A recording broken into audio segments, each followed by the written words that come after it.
Time now for this hour's car review. I had an opportunity to drive the brand new 2026 GMC Yukon, built in Arlington, Texas, USA.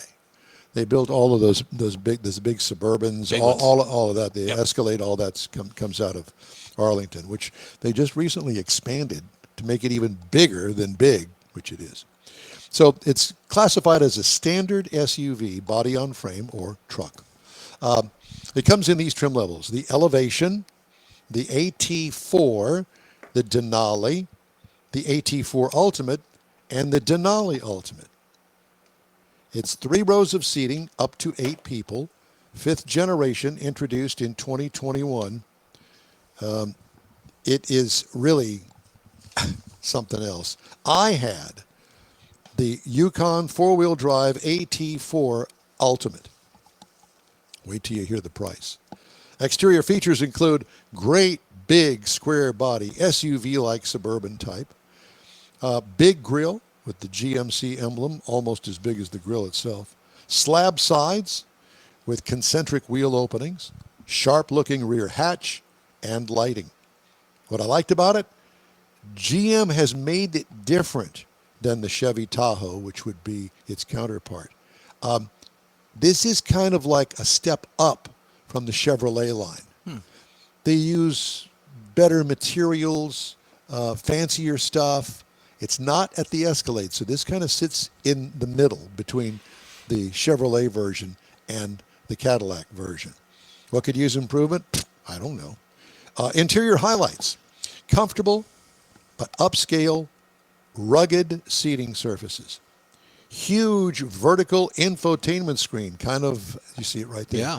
Kind of a Tesla type lookout. Oh. Dash well laid out with ginormous center console. That's the center console.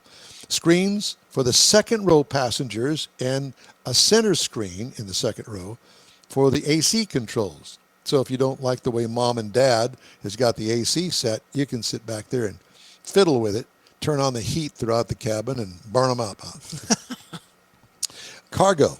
Well, it's huge back there in the back with the third row down, obviously with the third row up, not as big. What I liked about it, the overall cowboy luxe treatment that this thing gets. What could use improvement? Absolutely nothing on the interior. I wouldn't touch it. They did good. I like the double stitching. I do too. Everything about it is just super. 6.2-liter Ecotec 3 V8 engine, turns out 420 horsepower, 460 pound-feet of torque on a 10-speed automatic transmission. Tow rating up to 4 tons. Wow. That's 8,000 pounds if you're not doing the math right. Now, mileage, 14 city, 18 highway for combined of 16. I busted the seams at 17.8 miles per gallon over 411.9 miles. What I liked about it, the plenty of smooth V8 power. There ain't nothing like a naturally aspirated V8 engine, in my opinion. What could use improvement? Offer a hybrid, which I'm sure that they probably will ultimately. Ride and handling. Air ride suspension with magnetic shocks. Awesome. What could use improvement? Nothing here either. This thing rides like a limousine.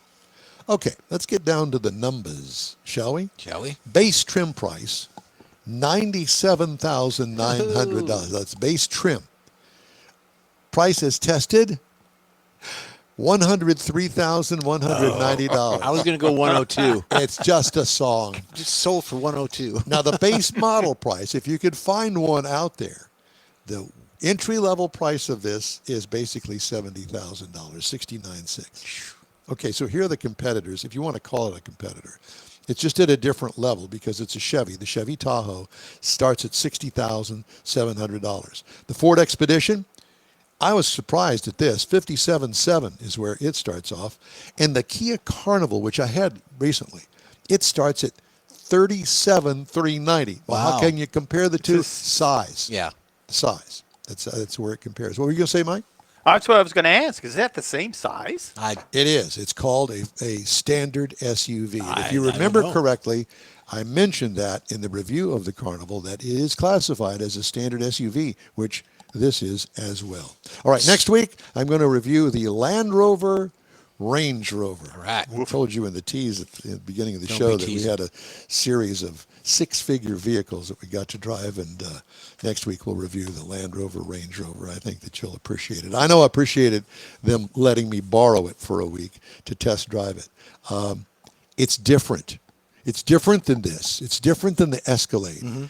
I mean, it's very English. I was going to say European. Yeah, it's very English, and it maintains that dignity. I was going to say.